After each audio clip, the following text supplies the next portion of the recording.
cinéma était un grand art, il l'a été. Et maintenant, c'est vraiment une mer de molle. Alors, est-ce que le cinéma français est devenu depuis longtemps une mer de molle? J'avoue que je n'en sais rien. Il y a du bon et du moins bon, mais j'ai voulu commencer cette émission sur Brigitte Bardot par ce petit clin d'œil, parce que Brigitte Bardot, bien sûr, c'est un mythe, c'est une légende. Les mots sont insuffisants pour décrire ce qu'elle représente encore dans le monde entier, mais c'est avant tout un être humain. C'est une femme, et ce n'est pas uniquement une image, une machine à fantasmes. C'est d'abord un être humain qui a quelque chose là. On n'arrive pas à ce niveau-là sans être quelqu'un d'extrêmement brillant. Et Brigitte Bardot est un être particulièrement brillant et avec un franc-parler qu'elle a toujours eu, quitte à heurter les gens. C'est quelqu'un qui a eu un destin hors du commun, qu'elle n'a pas choisi et qu'elle a affronté avec une liberté assez rare. Si on compare avec les grandes icônes hollywoodiennes, et je pense bien sûr à Marilyn Monroe ou à Greta Garbo, voilà deux exemples, et on peut dire que Brigitte Bardot est au même niveau que ces immenses stars. Eh bien, à contrario, Bardot a choisi la vie. Elle a aujourd'hui 90 ans.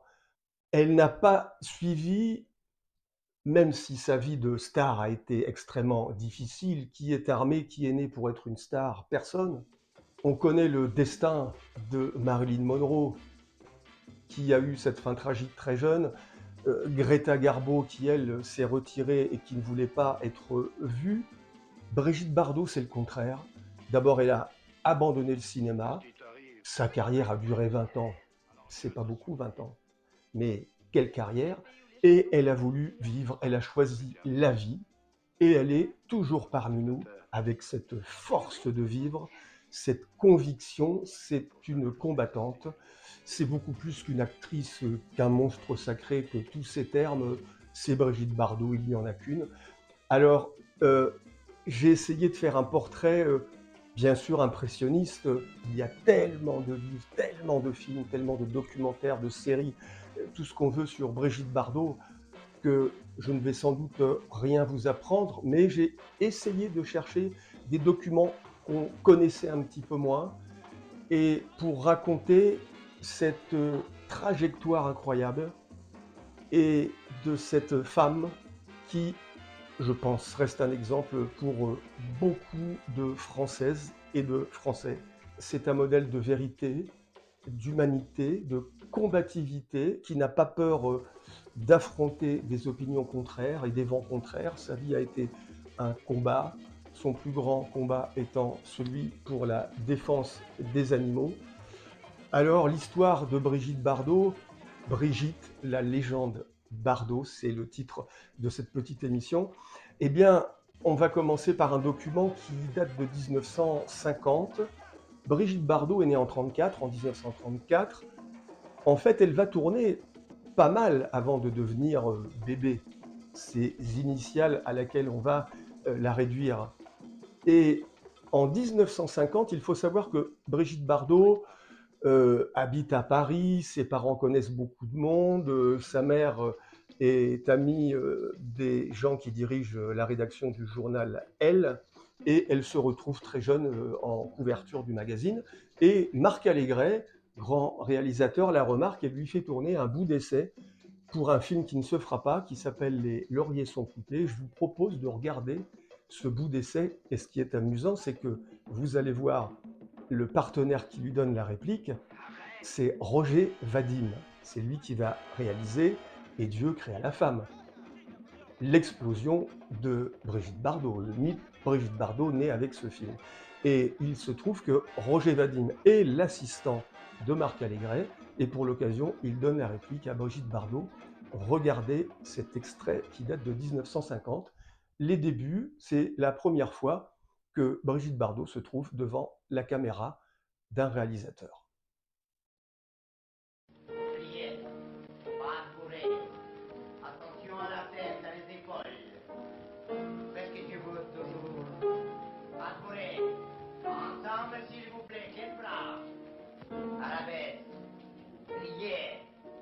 Pas de bourrée. Pas de bourrée. À la fête. Yeah. Pas de bourrée. Pas de bourrée. Qu'est-ce que c'est encore là? Qu'est-ce que c'est? Formidable. Pas de bourrée. Mais non, arrêtez. Qu'est-ce que c'est? On ne peut pas jamais faire quelque chose avec toi. Je comprends pas. Et toi, qu'est-ce que tu fais? Viens, il est en bas. Qu'est-ce qu'il fabrique? On est venu en vélo pour gagner du temps. Il attache les chaînes. Tu connais Marc, bien sûr, il a perdu la clé du cadenas. Et alors? Alors, il est en train de retourner ses poches. Prudence, c'est formidable. Alors, s'il m'appelle encore une fois Prudence, je le ramène. Tu sais que j'ai horreur de ce nom-là. Silence! Qu'est-ce que c'est? Sautez, mais c'est pas possible. On recommence. Venez vite, les enfants. Ne perdez pas le temps. Vite, vite. Alors tu peux pas envoyer l'ascenseur, gourde. Marc, forcément, je te parle. Mais qu'est-ce que vous faites là, voyons? Dans une chaise pour t'inviter, vite. Oh non. Assieds-toi. Vite, tu me raconteras ce que tu voudras. Alors, qu'est-ce qui se passe? Tu entres au couvent. Écoute, j'ai pas le temps de m'amuser. Papa va venir me chercher. C'est pour ça que je traversais Paris à vélo sous la pluie? Marc, écoute, Marc. Ma mère a jamais voulu te recevoir. Elle est comme ça, ses principes et ses théories, il n'y a rien d'autre. Encore stressé principe à elle. Je sais. Mais papa, c'est autre chose. Il peut comprendre, lui. Qu'est-ce que j'ai à voir là-dedans? Papa va arriver d'une seconde à l'autre. Essaye de lui parler.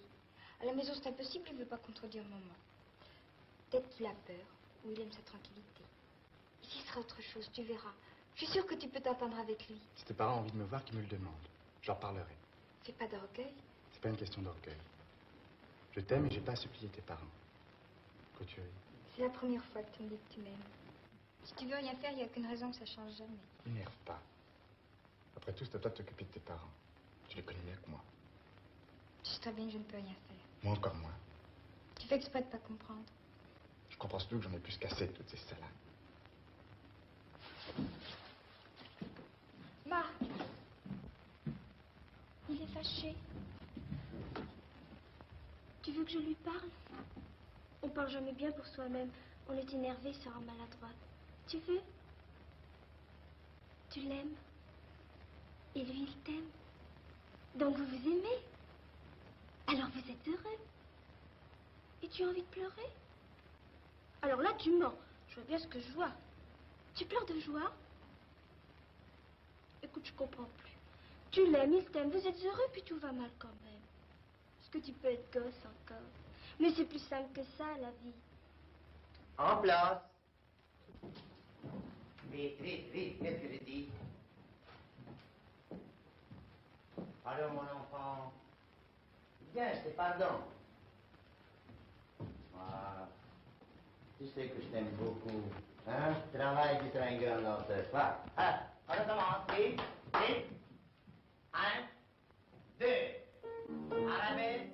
Et 2 ans plus tard, ces essais, ce bout d'essai pour ce film qui ne s'est pas fait devant la caméra de Marc Allégret, Brigitte Bardot participe à une émission à la RTF, qui n'est pas encore l'ORTF, voilà, qui est une émission destinée aux jeunes artistes qui veulent se faire connaître. Vous voyez que toutes les émissions de télé-réalité, pour faire connaître des acteurs, des chanteurs, il n'y a rien de nouveau sous le soleil. Cette émission s'appelle Bande d'essai pour jeunes artistes, et vous allez voir une toute jeune Brigitte Bardot faire ses armes avec des camarades devant la caméra, jouant la comédie, et vous allez voir que très jeune, elle joue très bien la comédie. Qu'est-ce que c'est? C'est pas une pouponnière ici? Je suis pas mignonne. Qu'est-ce que c'est que ce genre-là? J'ai 5 ans. T'as 5 ans? Oui, je vais passer une audition chez Claude Dauphin. Faut que je fasse une fille de 20 ans qui fait exprès d'en avoir 5. Ah bah c'est pas dégueulasse. Mais tu sais, 5 ans pour moi c'est un peu jeune. Hier, j'en avais 25. J'étais voir un producteur pour un rôle de vampe. Si tu m'avais vu. La monde caméléon. Je te jure, à la fin, ça devient marrant. Un jour, faut se rapetisser, le lendemain, faut marcher sur la pointe des pieds. Tiens, j'ai déjà fait le rôle d'une rosse, d'une gourde, d'une fille-mère, même d'une intellectuelle. Mais 5 ans, ça m'était jamais arrivé. C'est pas dégueulasse. Moi, j'ai connu une copine qui a changé 3 fois de couleur de cheveux en 8 jours. Et pour rien, d'ailleurs. C'est pas dégueulasse. Hé, t'as avalé un disque, toi. Oh bah tu crois pas si bien dire. Un Vadim. Je suis bien comme ça. Oui, à mon goût, je te trouve tout à fait mignonne. Mais si tu permets que je te donne un conseil, je crois pas que Claude Dauphin va te juger sur ton ours ou tes nattes. Je crois qu'il s'occupera plutôt de la façon dont tu joues. Et d'ailleurs, toujours, c'est beaucoup mieux de ne pas truquer avec des accessoires. Bien parlé, Minet. Merci. T'as raison, je vais retirer mes nattes. Et dis donc, quand tu seras en Mouquère, tu reviendras me voir. Il est pas encore là, le producteur? Non, moi je me sauve, je vais passer une audition. Merde, au revoir. Au revoir. Salut. En 1956 sort Et Dieu créa la femme, le film de Roger Vadim, qui va faire de Brigitte Bardot, mais vous le savez déjà, la plus grande star du monde. Ce film a un succès mondial et Brigitte Bardot incarne un nouveau type de femme qui va traverser la planète et en faire plusieurs fois le tour. On se demande d'ailleurs si ça s'est arrêté. Et ce film marque le début de sa véritable carrière cinématographique, même si avant Et Dieu créa la femme, elle a tourné une quinzaine de films. Vont bien sûr s'enchaîner d'autres grands films, et en 1958, elle tourne En cas de malheur avec Jean Gabin, et une scène qui va faire jaser et couler beaucoup d'encre. Vous allez la voir. Je ne vous montre pas d'extrait de Et Dieu créa la femme, puisqu'il y en avait dans le générique de cette émission, mais je vais vous montrer un extrait très connu de En cas de malheur, et je vais vous dire une chose, j'ai eu un mal fou à trouver la scène entière, non censurée, encore aujourd'hui, sur les plateformes. On ne trouve pas la véritable scène en entier où l'on voit les fesses de Brigitte Bardot. C'est quand même, ça en dit long sur cette époque, tellement paradoxale, où d'un côté, c'est une libération totale. La révolution sexuelle, là aussi, a fait plusieurs révolutions autour de la Terre, de la société. Et paradoxalement, on est dans une époque d'une pudibonderie totale. Tartuffe de Molière n'est pas loin, cacher ce sein que je ne saurais voir. Là, c'est cacher ces fesses que je ne saurais voir. Donc j'ai réussi, malgré tout, à retrouver la scène en entier.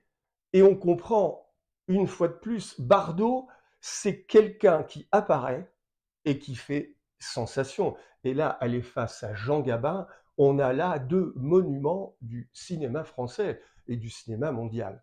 Donc regardez cette scène admirable entre Jean Gabin et Brigitte Bardot, En cas de malheur, qui est sortie en 1958.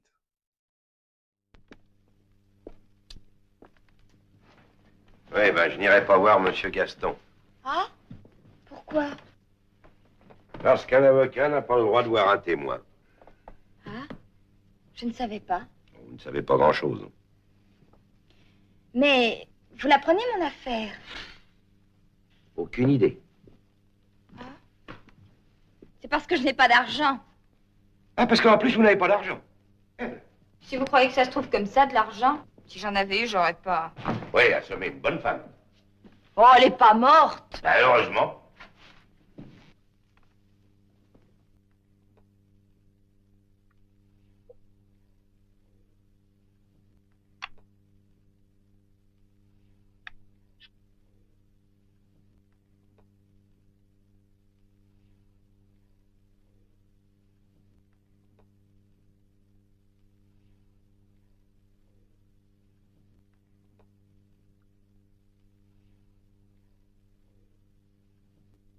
Autant que vous en profitiez avant qu'ils me mettent en prison.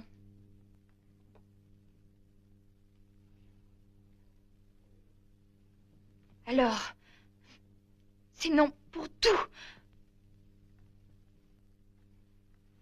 Asseyez-vous.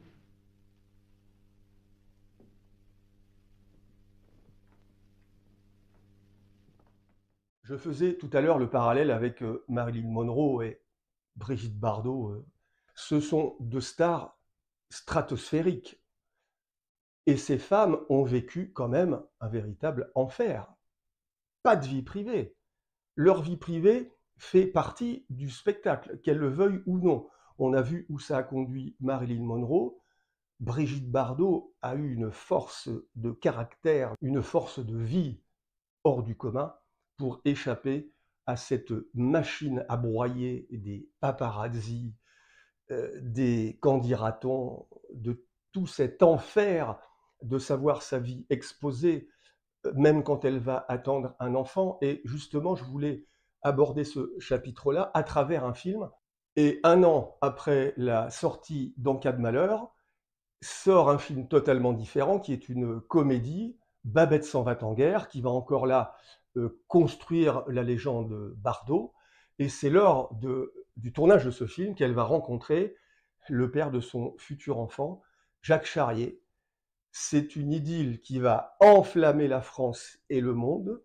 Alors je vous propose de regarder tout de suite un reportage où l'on voit, c'est sur le tournage du film, où l'on voit Brigitte Bardot, la star que l'on connaît, et elle présente Jacques Charrier, qui est comédien et qui est à la distribution de ce film. Je vous laisse regarder ce reportage qui date de 1958, puisque le film sort l'année suivante. Je crois que dans ce métier, il faut changer, se renouveler et ne pas toujours faire la même chose. Et je ne veux pas continuer à faire des babettes indéfiniment. Je crois que dans ce métier, il faut changer, se renouveler et ne pas toujours faire la même chose. Et je ne veux pas continuer à faire des babettes indéfiniment, comme je ne veux pas me calfeutrer dans un seul genre de personnage. Parce que jusqu'à présent, tous mes films ont été interdits au moins de 16 ans. Et j'ai des tas de petits copains enfants qui m'écrivent et qui me disent « Mes parents m'interdisent d'aller voir vos films, alors je fais ce film pour eux ». Monsieur Charrier, que voilà d'ailleurs je crois, et Ouais. qui vient de descendre lui aussi de l'avion. Et savez-vous seulement comment va finir ce film? Alors justement, on ne sait pas. Bien. Bien. Le fait est que oui, il va peut-être y avoir une suite, alors on ne sait pas si ça se termine par un mariage ou non. Vous ne savez pas encore si vous épouserez... Ce qu'on sait, c'est qu'on triomphe de notre mission, Enfin, ça se termine qu'on est quand même- décoré. Ça se termine quand même par un baiser final, ne serait-ce que le... Non, non, non, non, il n'y a pas de baiser dans Babette. Eh bien, ça se terminera donc sans baiser. Attention. Je vous remercie. Pour les moins de 16 ans. Alors pour le plaisir, un petit extrait de Babette s'en va en guerre pour faire un clin d'œil à un acteur que j'aime énormément, qui était un personnage qui dépassait largement l'écran.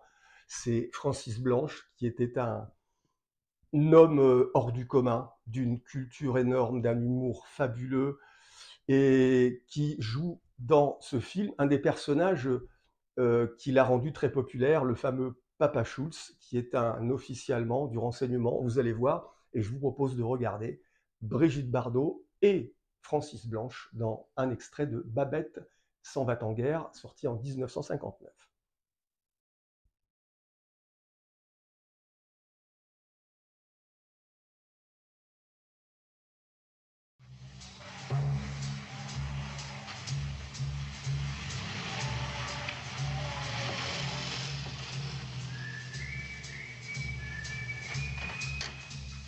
Schnell, vorwärts!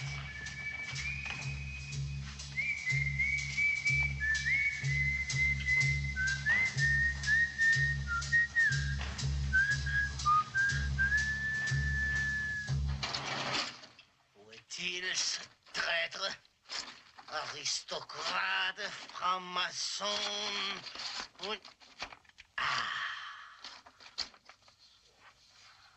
Parfaite. Très bonne. Excellent. Fantastique. Fantastique. Tout à fait ça. Vous ne voulez pas être fusillé, hein? Ça non alors. Toutes les mêmes. Alors, écrivez.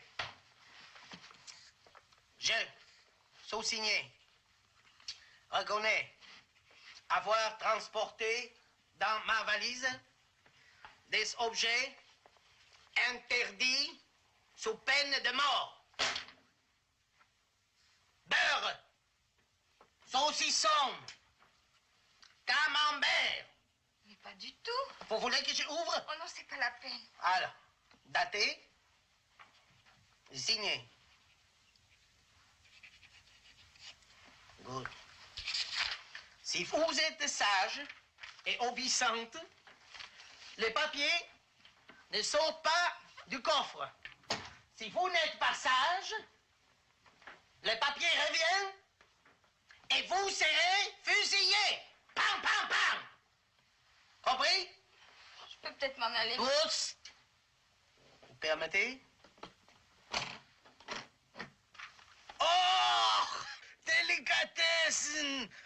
Ochsensuppe, grosse Wurst.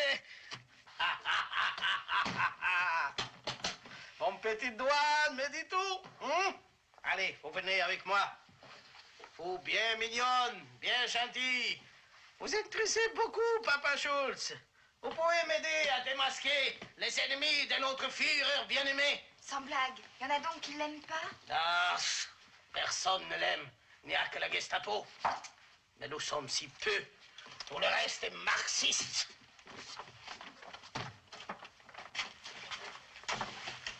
Ils se sont trahis en me faisant enfermer pendant 5 années dans une maison de santé. C'est le Führer qui me fait sortir. Ein lieber Führer.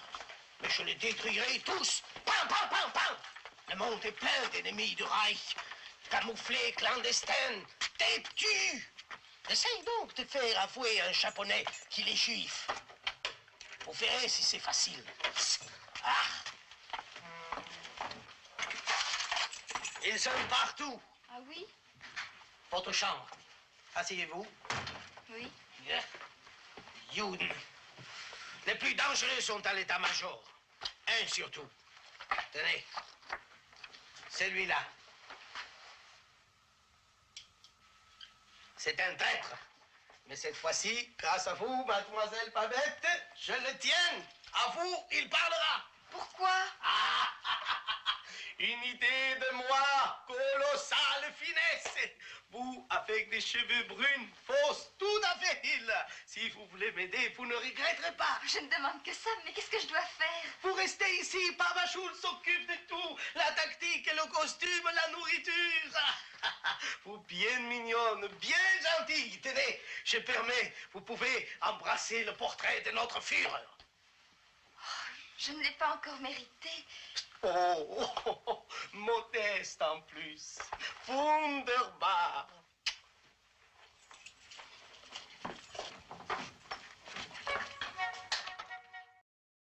En 1960 sort un autre grand film de Brigitte Bardot, réalisé par Henri-Georges Clouzot. Il s'agit de La Vérité. Et on voit quand même, on a souvent dit que Brigitte Bardot était mauvaise comédienne. Personnellement, je ne suis pas du tout d'accord. Elle a un jeu, au contraire, très naturel. Je vous ai parlé de Gabin, ce jeu naturel. Je pense que Brigitte Bardot, là, elle ne théâtralise pas les choses. Alors effectivement, souvent, je pense que sa voix l'a un peu desservie, mais les gens qui la trouvaient mauvaise comédienne n'avaient-ils pas d'autres arrière-pensées? Le succès est très irritant pour certaines personnes. Et je crois que Bardot a souvent été victime de ça. Cette réussite éclatante n'était pas au goût de tout le monde. En tout cas, je crois que c'est une vraie comédienne. Et regardez cet extrait de La Vérité de Clouzot, je crois que ça se passe de tout commentaire. Brigitte Bardot, dans La Vérité de Clouzot, où l'on trouve également Charles Vanel et Paul Meurice, et lui aussi débutant, enfin assez jeune, Sami Frey, mais qu'on ne voit pas dans cet extrait. Il me disait, je suis content d'en être débarrassé. Tu mens, il n'a pas pu dire ça. Pourquoi es-tu si dur? Je vaux pas grand-chose, mais toi, Annie, tu me fais peur. Tu triches, c'est ton orgueil qui parle. Tu as pas de cœur, tu es sèche. Non, j'aurais voulu te sauver. J'ai pitié de toi, j'aurais voulu te croire. Mais Gilbert n'a pas pu faire ça. Il était trop droit, il était trop pur. Je regrette. Ma sœur ne dit pas la vérité. Pourquoi j'aurais inventé ça? Pour me faire mal, parce que tu étais jalouse. Jalouse? De qui? De quoi? Oh non, mais tu t'es pas regardé. Il y avait lui et moi, c'est tout. Toi, tu n'as jamais compté. Mais c'est moi qui l'épousais. Pour repriser ses chaussettes. Mais taisez-vous! C'est indécent. À la prochaine interruption, je vous fais expulser. L'amour, c'était nous. On a été heureux comme elle le sera jamais. C'est pour ça qu'elle l'a tué. Pour que je ne sois jamais heureuse. Elle a eu tous les hommes qu'elle a voulu. Tous. Moi, je n'avais que celui-là. Tu l'as jamais eu. Jamais. Il a même pas fait l'amour une fois avec toi. Garde, faites sortir l'accusé. Fais-toi 100 fois, j'entends 1000 fois. Mais tais-toi. Tu me l'as tué. Non, je voulais pas, je voulais me tuer, moi. Moi. Pas lui, moi, je voulais me tuer, moi. Et pour revenir sur le jeu de Brigitte Bardot, je parlais de Gabin avec ce jeu naturel, pas du tout théâtral, ce qui est le cas de Brigitte Bardot. J'ai retrouvé une émission où elle en parle. C'est un extrait de l'émission de Marc-Olivier Fogiel, on ne peut pas plaire à tout le monde. Et c'est une des rares fois où elle s'exprime sur sa façon de jouer en répondant à ses détracteurs qui l'accusent d'être une mauvaise actrice. Écoutez, avec son franc-parler, Vous êtes elle une explique. bonne comédienne. Je n'ai jamais été une comédienne. Mais moi, vous êtes une excellente Oui, comédienne. c'est pour ça que je suis mieux qu'une comédienne. Parce que je ne joue pas. Instinctive. Je vivais, et c'est ça un peu qui a été dramatique pour moi, parce que je vivais les situations personnellement, profondément, et dans la vérité, j'ai un peu suivi le fil du film, et j'ai fini par... j'étais tellement obsédée par cette femme qui s'est suicidée, que j'ai fini en me suicidant moi aussi. Ce qui est vraiment le comble de l'horreur, parce que je prenais tellement à cœur, j'étais tellement rentrée dans la... J'étais pas rentrée dans la peau du personnage, c'est le personnage qui était rentré dans moi. Brigitte Bardot, c'est une star internationale. Bien sûr, elle est française, mais c'est une star internationale. Elle a représenté la France. Je crois qu'il y a très peu de gens, très peu d'acteurs qui ont accédé à ce niveau de notoriété et ce niveau d'ambassadeur de la France. Brigitte Bardot a été pendant des décennies la représentante de la France. Pour beaucoup d'étrangers, c'était une certaine image de la France. Et je crois qu'il n'y a eu avant elle qu'une seule personne qui a eu ce statut, c'était il y a bien longtemps, c'était Maurice Chevalier. Ce sont les deux seuls acteurs-actrices qui ont accédé à ce niveau de notoriété et représenter également la France. Et je voudrais vous proposer tout simplement de voir Brigitte Bardot, qui maîtrise plutôt bien l'anglais, être l'invitée du grand show américain des années 50, le Ed Sullivan Show. Ed Sullivan est à Paris et il vient interviewer Brigitte Bardot. L'émission date de 1961. C'est vous dire la notoriété de Bardot, puisque ce sont les Américains qui se déplacent pour la voir et non pas le contraire. Two of the most arresting sights in Paris are the Eiffel Tower and Brigitte Bardot. So tonight into your living rooms in America and Canada, I'd like to introduce Brigitte Bardot. Brigitte, how are you? Fine. Would you tell me, as an American tourist, how do you pronounce your name? Brigitte Bardot. Brigitte Bardot. And when were you born? 28th of September. I was born 28th of September. Yes? Yeah, so I've always been rooting for you because we born in the same year, the same month, not the same... No, I don't think the same year. Now, Brigitte, they tell me that this picture, a very private affair, is something like the story of your own life. No. A young girl? No, not at all. No? It's the story of a very well-known actress. Yeah. You know? But it's not my story. Mm-hmm. Now, this will be your 26th picture. Yes. 26th picture. And then you're going to make one more, the 27th, and then you're going to retire. Yes. Just 10 years after I begin. After 10 years, you are going to retire as the fine movie star. You know, I can understand that, you know, because I think that all of you glamour girls, the movie stars, have quite a difficult life. Marilyn Monroe in our country has had a lot of sadness. Elizabeth Taylor. Oh, yes. You have had that. Perhaps it's because God does this to make people feel who have no talent that it's not easy to be a glamour girl. I don't understand what you say. Here, well, I'll tell you. I'll go slower. Slowly, yes. Say, perhaps it's because this is to teach people. To teach people? To teach, you know, as a lesson to people. Yes. That a glamour girl, it's a very difficult life. Oh, yes. You see? It's a very difficult life. Now, difficult for me. I think you've handled it very, very well. Now, what will you do after you retire? Nothing. Have a long rest. Is that so? They tell me you're a very expert interior decorator. Colors and decor. Yes, but just for me, because I like it very much. Mm-hmm. But for, not for a job. Well, don't you think that it will be very difficult for you to retire and have nothing to do? Oh, no, it's very easy for me. How? Because it's difficult for me to work. Mm-hmm. Well, I'm going to make a prediction. After you've retired for 1 year, I think you will come back and you'll be a movie star again. No. We'll make a small bet on this. Brigitte, it's so nice to be here with you in Paris. When are you coming to America?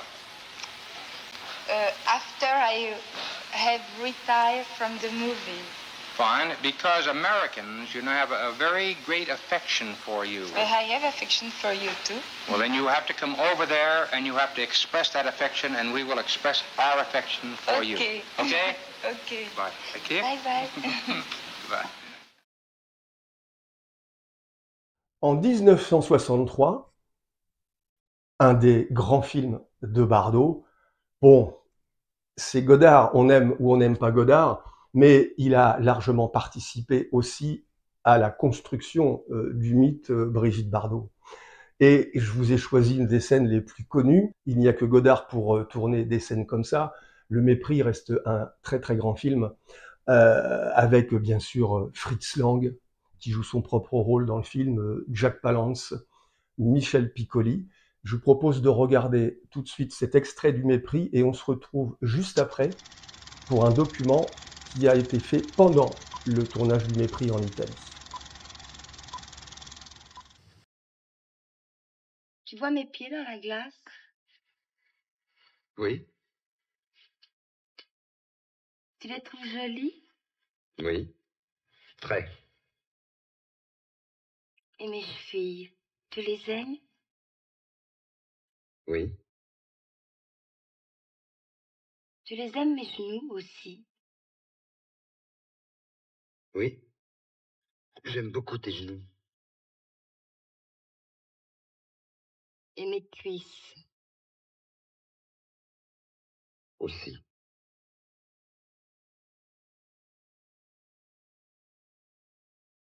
Tu vois mon derrière dans la glace? Oui. Tu les trouves jolies mes fesses? Oui. Très. Tu veux que je me mette à genoux? Non. Ça va. Et mes seins, tu les aimes? Oui. Énormément. Doucement, Paul, pas si fort. Pardon, Camille.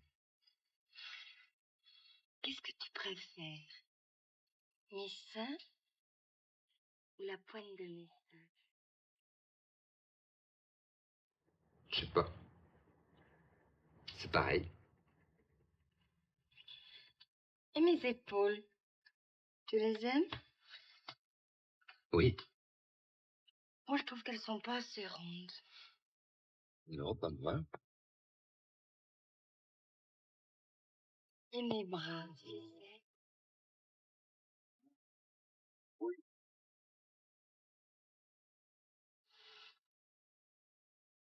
Et mon visage? Aussi. Tout? Ma bouche, mes yeux, mon nez, mes oreilles? Oui, tout. Donc, tu m'aimes totalement? Oui. Je t'aime totalement, tendrement, tragiquement. Moi aussi, Paul.